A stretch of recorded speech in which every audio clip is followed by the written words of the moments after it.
24 फरवरी को रूस के प्रेसिडेंट व्लादिमीर पुतिन ने स्पेशल मिलिट्री ऑपरेशन का नाम देकर यूक्रेन पर अटैक कर दिया। साथ ही इस ऑपरेशन को इन्वेजन या वॉर मानने से इनकार कर दिया। ऑपरेशन को लॉन्च करते वक्त पुतिन ने ऑपरेशन का उद्देश्य यानी कि गोल यूक्रेन को डीमिलिटराइज और डीनाजीफाई करना बताया, जिससे यूक्रेन की सरकार द्वारा पिछले 8 सालों से चल रहे जेनोसाइड को रोका जा सके। मामला इतना सीधा नहीं है, क्योंकि 8 साल पहले रशिया ने यूक्रेन के क्रीमिया पर कब्जा किया था और यूएस के सैंक्शंस को झेला था। साथ ही ईस्टर्न यूक्रेन में जेनोसाइड होने के सबूत नहीं मिले। ऑपरेशन लॉन्च से 3 दिन पहले रशिया ने ईस्टर्न यूक्रेन में पड़ने वाले लुहांस्क और डोनेट्स्क के कुछ एरिया को इंडिपेंडेंट कंट्रीज का स्टेटस अपनी साइड से दिया था। ये वो एरिया है जहां 2014 में क्रीमिया पर कब्जा करते वक्त रशिया से जुड़े सेपरेटिस्ट ग्रुप ने बगावत कर अपने कंट्रोल में कर लिया था और लुहांस्क पीपल्स रिपब्लिक और डोनेट्स्क पीपल्स रिपब्लिक नाम से 2 नए देश होने का ऐलान किया था। 2014 में मिन्स्क एग्रीमेंट हुआ, जिसके हिसाब से यूक्रेन को इन्हें स्पेशल स्टेटस देना था और इनकी ऑटोनॉमी को मानना था, लेकिन ये दोनों एरिया यूक्रेन का ही पार्ट माने गए थे। लुहांस्क एंड डोनेट्स्क को यूक्रेन से अलग करने के लिए रशिया ने यूक्रेन पर 3 डायरेक्शन से, नॉर्थ में बेलारूस, ईस्ट और साउथ में पड़ने वाले यूक्रेन रशिया बॉर्डर के साथ साउथ में ही पड़ने वाले ब्लैक सी से अटैक कर दिया। रशिया ने यूक्रेन पर अटैक करने से पहले यूक्रेन के नाटो ज्वाइन करने और नाटो के ईस्टवर्ड एक्सपेंशन पर भी अपनी चिंता जताई थी और कहा था, अगर यूएस और यूरोपियन कंट्रीज ने यूक्रेन का साथ दिया तो यह थर्ड वर्ल्ड वॉर हो सकती है। 2008 से यूक्रेन नाटो ज्वाइन करने की कोशिश कर रहा था। रशिया ने फिनलैंड और स्वीडन को भी नाटो ज्वाइन ना करने की हिदायत दी और कहा कि अगर नाटो को ज्वाइन करने की कोशिश की तो यूक्रेन जैसे उन पर भी अटैक किया जाएगा। 2021 के एंड से ही रशिया 2 लाख से ज्यादा सैनिकों की टुकड़ी के साथ बेलारूस में और यूक्रेन रशिया के ईस्टर्न बॉर्डर पर मिलिट्री एक्सरसाइज के नाम पर जंग की तैयारी कर रहा था। इसे टेंशन्स इन यूरोप कहा गया। रशिया ने टेंशन्स इन यूरोप को कम करने के लिए अपनी कुछ डिमांड्स रखी। पहली डिमांड में रशिया ने यूक्रेन के नाटो ज्वाइन करने पर वीटो मांगा, जिससे अगर यूक्रेन नाटो ज्वाइन करता है तो रशिया उसे वीटो कर खारिज कर दे। यूएस ने मानने से मना कर दिया। नाटो ईस्टर्न यूरोप में अपने मिलिट्री बेस हटा ले गए और इसकी लीगल गारंटी दे। यूएस के यूरोप में मौजूद न्यूक्लियर वेपन्स को वापस ले लेना, नाटो की फौज को पोलैंड और 3 बाल्टिक देशों इस्टोनिया, लातविया और लिथुआनिया से हटाना, नाटो रशिया को इसकी सिक्योरिटी की लीगल गारंटी दे, नाटो ईस्टर्न यूरोप में और एक्सपेंड ना करे, रशिया की परमिशन के बिना नाटो ईस्टर्न यूरोप और कोकसस देशों जैसे जॉर्जिया और सेंट्रल एशिया में कोई मिलिट्री ड्रिल ना करे। सहमति ना बन पाने पर रशिया ने 24 फरवरी 2022 को यूक्रेन पर हमला कर दिया। इस हमले में बेलारूस ने रशिया का साथ दिया। पहले ही दिन रशिया ने यूक्रेन के एयर बेसिस पर हमला कर यूक्रेन एयरफोर्स द्वारा किए जा सकने वाले किसी हमले को नाकाम कर दिया और वेस्टर्न यूक्रेन छोड़ बाकी पूरे यूक्रेन पर ताबड़तोड़ हमला शुरू किया। 1 मार्च को बेलारूस यूक्रेन बॉर्डर से रशियन आर्मी का 65 किलोमीटर लंबा टैंक मिसाइल से भरा हुआ काफिला यूक्रेन की कैपिटल कीव की ओर रवाना हुआ। ह्यूमन राइट वॉच ने रिपोर्ट किया कि सिविलियंस पर रशियन क्लस्टर बॉम्ब यूज कर रहे हैं। वहीं दूसरी ओर रशिया ने क्लेम किया कि उसने किसी सिविलियन एरिया को निशाना नहीं बनाया। यूक्रेन का खारसोन पहला ऐसा शहर बना जो रशियन मिलिट्री के कंट्रोल में आया। इस बीच रशिया द्वारा यूक्रेन के ज्यादातर और ईस्ट और साउथ यूक्रेन के सभी शहरों पर ताबड़तोड़ हमला कर अपने कंट्रोल में लेने की कोशिश जारी रही। 11 मार्च को पुतिन ने 16,000 सीरियन लड़ाकू मिशनरीज को लड़ाई में उतारने की अनुमति दी। 13 मार्च को रशिया ने यूक्रेन के मिलिट्री ट्रेनिंग बेस यावोरिव पर 30 क्रूज मिसाइल से हमला कर दिया, जो कि पोलिश बॉर्डर से महज 25 किलोमीटर दूर है। इस हमले में 35 लोग मारे गए और 134 लोग घायल हुए। 29 मार्च को रशिया की डिफेंस मिनिस्ट्री ने कीव और चर्निहिव फ्रंट पर मिलिट्री एक्टिविटी बेहद कम कर देने की बात कही और कहा यह कोई सीज फायर नहीं होगा, लेकिन कीव और चर्निहिव पर एयर स्ट्राइक्स जारी रही। 1 अप्रैल को यूक्रेन के 2 Mi-20 मिलिट्री हेलीकॉप्टर्स ने रशिया के बेलागोरोड शहर में फ्यूल स्टोरेज डिपो को उड़ा डाला। ऐसा करने के लिए हेलीकॉप्टर काफी कम ऊंचाई पर उड़ाए गए थे।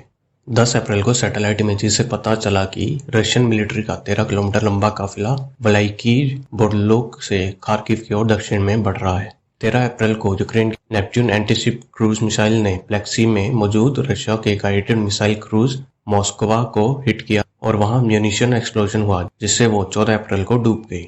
16 अप्रैल को यूक्रेन में रशिया के major general Vladimir Petrovich Frolov लड़ाई के दौरान मारे जाते हैं। 22 अप्रैल को रशिया ने क्लेम किया कि लड़ाई के सेकंड फेज में उन्होंने डोनबास यानी कि डोनेट्स्क और लुहांस्क के साथ साउथ यूक्रेन पर पूरा कब्जा, जिससे अब रशिया का एक लैंड कॉरिडोर एस्टेब्लिश हो ट्रांसनिस्ट्रिया के साथ। ट्रांसनिस्ट्रिया को इंटरनेशनल लेवल पर मोल्डोवा का हिस्सा माना जाता है, पर यहाँ डोनबास की तरह रशिया की मदद से रिबेल्स ने अपनी सरकार बना रखी है। 25 अप्रैल को ट्रांसनिस्ट्रिया में कई धमाके हुए और यूक्रेन डिफेंस मिनिस्टर के हवाले से ये खबर आती है कि ये रशिया का एक प्लान्ड प्रोवोकेशन है जिससे पैनिक और एंटी यूक्रेनियन सेंटिमेंट उजागर हों। दोनों देश एक दूसरे पर अटैक कर एक दूसरे को नुकसान पहुंचाते हैं, जिसमें यूक्रेन को ज्यादा नुकसान होता है। 28 अप्रैल को रशिया यूक्रेन के कब्जाए शहर खार्सन में अपनी करेंसी रूबल चलाने लगता है। 11 मई को रशिया खार्सन को रशिया का पार्ट बनाने की कोशिश शुरू करता है। 14 मई को यूक्रेन के जनरल स्टाफ क्लेम करते हैं कि रशिया खार्किव से वापस जा रहा है। इस बीच कई सौ बेगुनाह सिविलियंस भी इस युद्ध में मारे जाते हैं।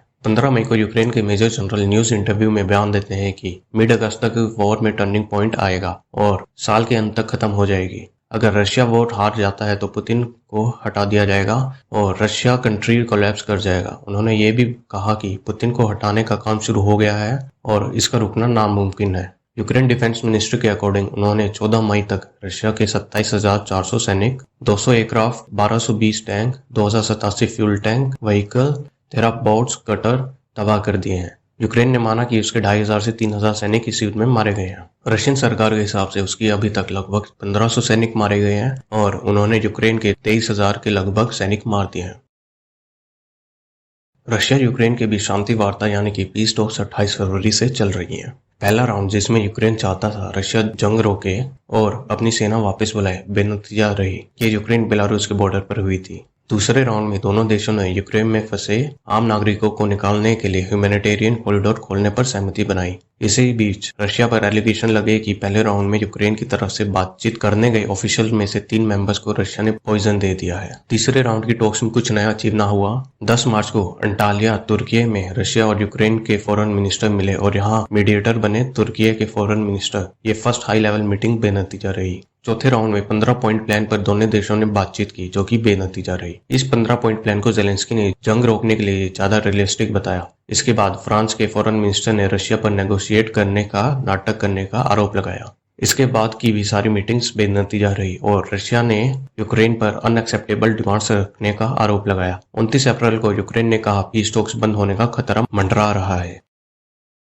13 नवंबर 2021 को जेलेंस्की ने अनाउंस किया कि रशिया यूक्रेन बॉर्डर पर 1 लाख सैनिकों की टुकड़ी तैनात कर दी है। जनवरी 2022 में इन्होंने कहा कि रशिया यूक्रेन पर अटैक कर ईस्टर्न यूक्रेन को अपने कब्जे में लेना चाहता है और इससे एक बड़ी जंग छिड़ने की आशंका है। उन्होंने ये भी कहा कि यूक्रेन अपनी 1 इंच जमीन नहीं छोड़ेगा। 16 फरवरी को अटैक होने की आशंका पर जेलेंस्की ने उस दिन को डे ऑफ यूनिटी बनाने को कहा। जेलेंस्की ये भी कहते रहे कि रशिया को मुंह तोड़ जवाब मिलेगा और यूएस और यूरोपियन कंट्रीज से मदद मांगते रहे। यूक्रेन की हार को उन्होंने यूरोप की हार बता सबसे मदद मांगी। मदद के नाम पर जेलेंस्की ने मिलिट्री एड्स, प्लेन, सप्लाईज मांगी।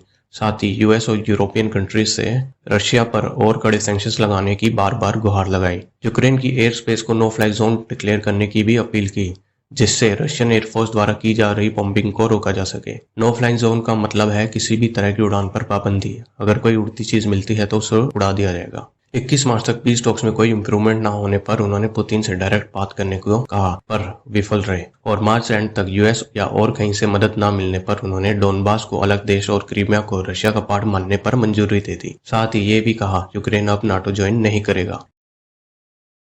कहते हैं युद्ध के कोई नियम नहीं हो, मगर कुछ ऐसे एक्ट हैं जिन्हें करना इंटरनेशनल लेवल पर क्रिमिनल एक्ट कहा जाता है और करने वाले देश पर इंटरनेशनल कोर्ट्स में केस भी चल जाता है और उसे सामने वाले देश को वॉर क्राइम कंपनसेशन भी देना पड़ता है। ऐसे ही कई आरोप रशिया पर भी लगे हैं। क्लस्टर बॉम्ब्स को 100 से ज्यादा देशों ने बैन कर रखा है, मगर रशिया और यूक्रेन ने नहीं। मगर क्लस्टर बॉम्ब्स का पहले ही इंटरनेशनल ह्यूमैनिटेरियन लॉ में यूज मना है। ह्यूमन राइट वॉच ने वॉर की स्टार्टिंग से ही रशिया पर क्लस्टर बॉम्ब यूज करने का आरोप लगाया। रशिया पर बार बार क्लस्टर बॉम्ब यूज करने के आरोप लगते रहे और बताया गया है कि इनसे 450 से ज्यादा लोगों की मौत भी हुई है। यूक्रेन ने भी इनका कुछ बार इस्तेमाल किया है। ह्यूमैनिटेरियन कॉरिडोर मतलब जब युद्ध को रोककर आम सिविलियंस को निकलने का मौका दिया जाता है। कॉरिडोर्स पर भी रशियन फोर्सेस के अटैक की रिपोर्ट्स आई हैं। यूरोप के सबसे बड़े न्यूक्लियर पावर प्लांट पर रशिया ने अटैक किया। इंटरनेशनल एटॉमिक एनर्जी एजेंसी ने कंफर्म किया कि पावर प्लांट का सेफ्टी सिस्टम ठीक काम कर रहा है, मगर यूक्रेन में वहां की सिचुएशन पर घोर चिंता जताई और इसको वॉर क्राइम में नहीं गिना गया। इस वॉर में रशिया ने यूक्रेन की कल्चरल प्रॉपर्टीज को भी निशाना बनाया। यूनेस्को ने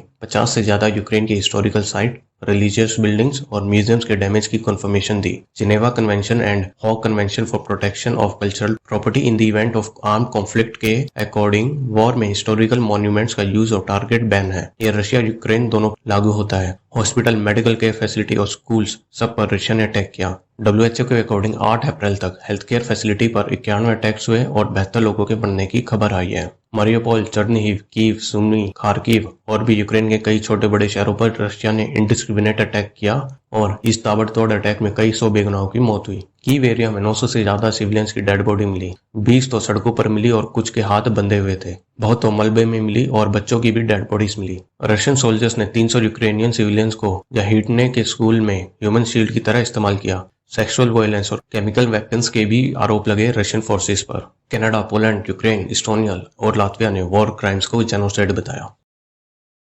European union, Japan, US, Taiwan, Australia, south Korea, UK, Canada, Norway, Singapore, Switzerland, European union के मेंबर्स देशों न्यूजीलैंड, बहामास, आइसलैंड, फिनलैंड ने रशिया के ऊपर कई अलग अलग सैंक्शंस लगाए। इन सैंक्शंस में रशिया के bank, central bank, law makers, Putin और उनकी family, Russian military complex, Russian tech, Russian oligarch, airlines, Russian companies, oil and gas sector, Russian financial assets, Russian ships, media etcetera पर अलग अलग sanctions लगाए हैं। इनके अलावा बड़ी बड़ी नामी कंपनीज जैसे Renault, Equinor, BP, Volvo cars, HSBC, AB Volvo, General Motors, Nokia, Apple, Total Energies, BMW, Ford, Harley Davidson, JLR, Boeing, Visa, Mastercard, Spotify, Alphabet, Google की parent company, Airbus, Toyota, Mercedes Benz, American Express और भी कई बड़ी companies ने या तो Russia में काम करने से मना कर दिया है या बंद कर दिया है या काम को रिस्ट्रिक्ट कर दिया है। इंटरनेशनल बॉडीज जैसे फीफा, UEFA, फाइड, F1 ने रशियन पार्टिसिपेशन और रशिया में इवेंट्स पर रोक लगा दी है। रशिया दुनिया के सबसे बड़े ऑयल प्रोड्यूसर्स में से एक है। कच्चे तेल का दाम फरवरी में $90 था। वो 7 मार्च को रशिया पर लगाए बैन के बाद 50% बढ़कर $139 पर बैरल के ऊपर पहुंच गया, जो कि 14 साल के हाईएस्ट लेवल के पास है। इसके कारण दुनिया में महंगाई और बढ़ गई। यूक्रेन और रशिया को ब्रेड बास्केट ऑफ वर्ल्ड कहा जाता है क्योंकि ये दोनों देश मिलकर दुनिया में 30% वीट एक्सपोर्ट करते हैं। UN के चीफ एंटोनियो गुटेरेस ने चेतावनी दी है कि इस जंग का असर यूक्रेन पर सीमित न रहकर एक भूख का तूफान और ग्लोबल फूड सिस्टम में मंदी लाएगा, क्योंकि इस युद्ध से UN food and agriculture organisation के अनुसार दुनिया में 80 लाख से 1,30,00,000 लोग और कुपोषित हो जाएंगे। साथ ही सनफ्लावर ऑयल और कॉर्न की भी कमी बढ़ने की उम्मीद है। दुनिया भर के स्टॉक मार्केट्स गिरावट आई है और मार्केट्स में वोलेटिलिटी बनी रहने की भी उम्मीद है। इंडिया का निफ्टी 50 जनवरी के हाईएस्ट 18,300 से 13% गिरकर मार्च में 15,900 के नीचे आ गया था। इसी तरह अमेरिका का डाउ जोन्स इंडेक्स 7% से ज्यादा गिरा और जर्मनी का डेक्स इंडेक्स 20% गिरा। जो देश रशिया पर जितना ज्यादा निर्भर था, उसके साथ जितना ज्यादा ट्रेड करता था, उतना ही ज्यादा उसका इंडेक्स गिरा। रशिया से बहुत सारी MNC छोड़कर जा रही हैं। रशियन प्रेसिडेंट व्लादिमीर पुतिन ने इन कंपनीज को नेशनलाइज करने की धमकी दी है, जिससे इनका पैसा डूबने की उम्मीद है। युद्ध की वजह से ग्लोबल इकोनॉमी रिकवरी को चोट पहुंचने की उम्मीद है। IMF के हिसाब से ग्लोबल इकोनॉमिक ग्रोथ 2022 में 4.4% से घटकर 3.6% रहने की उम्मीद है। IMF, वर्ल्ड बैंक और European bank for reconstruction and development ने सांझी स्टेटमेंट में कहा कि पूरी ग्लोबल इकोनॉमी इस क्राइसिस को स्लोअर ग्रोथ, ट्रेड डिसरप्शन और स्टीपर इन्फ्लेशन के रूप में झेलेगी और खासकर सबसे गरीब और मोस्ट वल्नरेबल को हानि होगी। अगर मेरा काम पसंद आता है तो इस चैनल को सब्सक्राइब करो, वीडियो को लाइक करो और कमेंट करो। साथ ही आप मुझे पेट्रोन पर सपोर्ट कर सकते हैं। जय हिंद।